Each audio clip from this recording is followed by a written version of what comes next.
What is up, good people? Jungle Link here, hope you're doing well. I was in a Spaces yesterday listening to Charles Hoskinson, and if you can get by his whining, the guy is a really smart guy. And he was critiquing the XRP ecosystem, so I want to riff off that a little bit and talk about two things that I think they got absolutely correct with XRP, two things that I think they got wrong, they really botched in a big way, and one that's still up for debate. So let's get into it. The one thing you can't deny, the early work David, Arthur, and Jed did, it set the foundation for modern blockchain.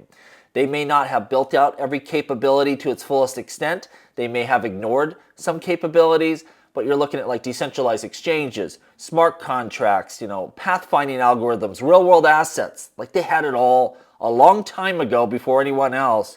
And when you look at most modern blockchains, they're modeled off a lot of the work they did there. Now, the number one big win for XRP, and this was a massive visionary move, was that mining was not necessary. And if you made a statement like that in the past, if you were involved in cryptocurrency, you know this is true, you were some sort of heretic.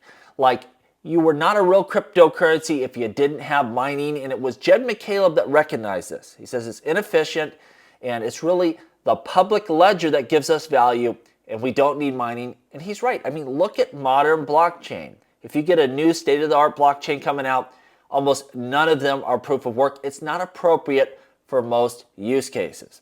Number two, which was novel and visionary, was the fact that, you know what, there's more than just the math-based currency and money and payments. And that's why you see in this protocol, decentralized exchanges and tokenization of real-world assets, RWAs, pathfinding algorithms. They had a vision that was bigger than just having a new form of money that can't be debased. There's a lot more there.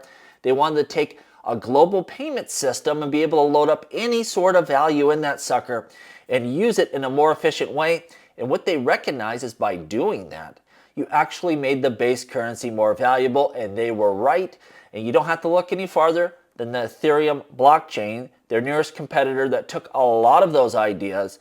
When you look at what's really driving value on Ethereum, it's not typically the Ethereum token, right? It's Aave, Compound, MakerDAO. It's all sorts of dApps that have been built, gaming, and you name it.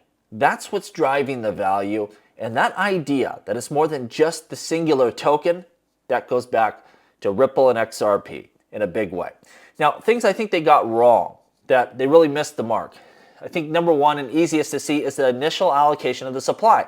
Now, don't get me wrong. They built the system out. It's their right to make this allocation. It's just not optimal long-term for the XRP Ledger or for XRP, the asset. And attaching Ripple as this driver of value, this for-profit business, that I think was really smart. And look what we have today. We have this multi-billion-dollar behemoth that's building solutions, building out various businesses that are stacked on top. I think that's a great thing for the XRP Ledger, but not allocating all of it to them. And especially irresponsible was all the XRP they allocated to the individuals, Chris, Jed, and Arthur. I think it was 4 or 5 billion XRP a piece. You didn't get much payoff for that early day allocation. And look at Jed, just dumping on people's heads for years and years and years. That was not a good allocation of assets. Now, it was good for those individuals. They became overnight billionaires. Yay for them. But long-term for the XRP Ledger was not great, and they could have used that value in a much better way. Now, the number two thing in my mind, they were the first movers in the decentralized exchange, and for years they ignored it.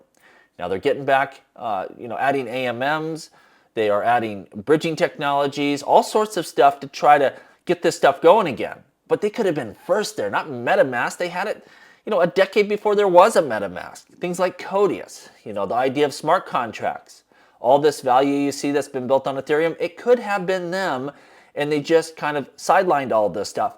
And I think the biggest problem was ignoring the retail space. Ripple was originally a retail company, and they pivoted to, doing solutions for businesses, and that's great, but you can't totally ignore the retail space because they're early adopters. If it works, if it's useful, it's novel, retail users will adopt it and build value for you. Their money spends just the same as institutional money.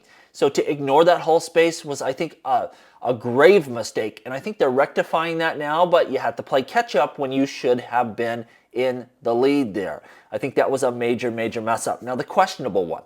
Remember, I said there's one thing that it's hard to say, was it good or was it bad? And it's David Schwartz's idea that the best incentive is no incentive. Now, I would say first and foremost, it's not no incentive. Ripple got all of the incentive. So I think it's false on that premise just to start with. But number two, they like to use TCP as the example that, people build stuff on the internet not because the internet is paying them money, but it's useful and it helps them build a business. And so the XRP Ledger will be the same way. And I can see that and I get that argument. And they may ultimately be right. But we just see a lot more building in other places. Even chains that may not have the same capability, people are building on there. And it may be the incentive structure here that kind of holds us back. That's one we're going to have to see play out over many, many years. Maybe Dave is correct. Maybe he's not. But that's one that I feel is questionable. Let me know down below if you think there's anything else, anything that Ripple really got right, the early builders of the XRP Ledger, or if you think there's anything I missed that they got wrong. And what do you think? Is no incentive the best incentive? And is that really what we have here when clearly all the incentive went to Ripple, Jed, Arthur, and Chris?